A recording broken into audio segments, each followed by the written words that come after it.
Okay, I got a short video on a rack that we just built for our Sprinter Ekko.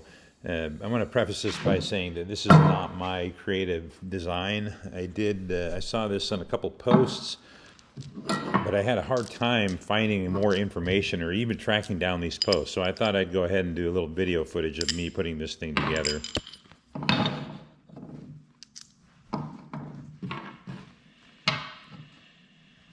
So this is all made from this TNutz extruded aluminum, the Series 15. It's an 1.5 by 1.5 inches. They have a variety of connectors here. There's corner brackets, 2-hole and 3-hole corner brackets that I use. There are these inside corner connectors I also used. So when you buy this stuff from TNutz, you buy it to length, but I found it was like a 1/16 off or so on a couple of these things, which is really, I mean, I don't know that matters in this project, but you can cut it down, you know, you can use a chop saw. I think you can just use a regular carbide blade, but you can get an aluminum blade and it cuts really nicely. So for the shelf itself, I used 2 pieces of plywood and just laminated those together.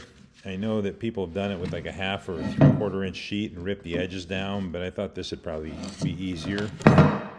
And just cut those guys to fit. It slides right in, and it's pretty snug, pretty strong.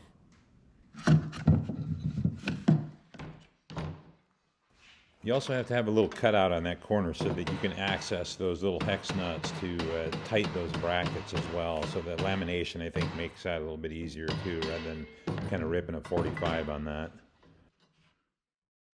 Okay, so I got the frame, these vertical posts that are installed in the vehicle, hooked to the L track there.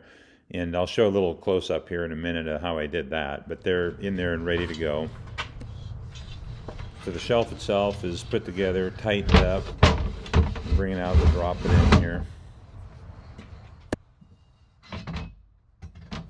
There is a difference between the Ford and the Sprinter Ekkos as far as the depth of this garage, and one of the designs I saw, it was pretty cool. They actually put some hinges on this thing so that you could flip that bottom shelf up and then tighten it down so you had an open space if you needed it. But the length of the garage in the Sprinter makes it fairly difficult because you have to have that shelf very low, and when you flip it up, it goes almost all the way to the top. So I looked at doing that, but didn't. I just didn't think it would be functional.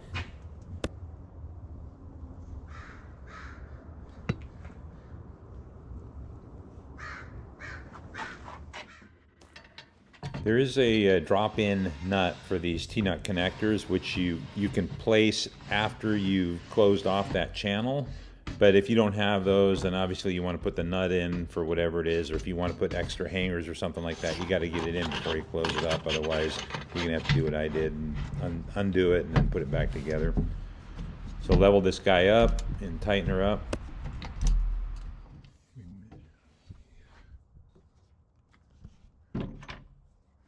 Those little hangers with the clips are pretty cool. They are from TNutz too. They were actually on sale, I think. But they're plastic, which I don't know why everything else they make is this nice aluminum, but these things are plastic. My guess is eventually you're going to break them, but they are pretty cool. They slide and you can hang something on it.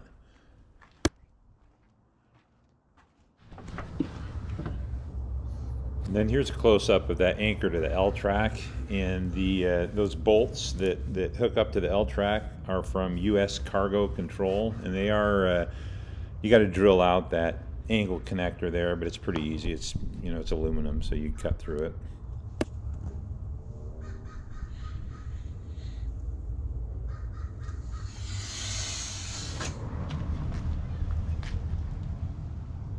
Another view of those guys.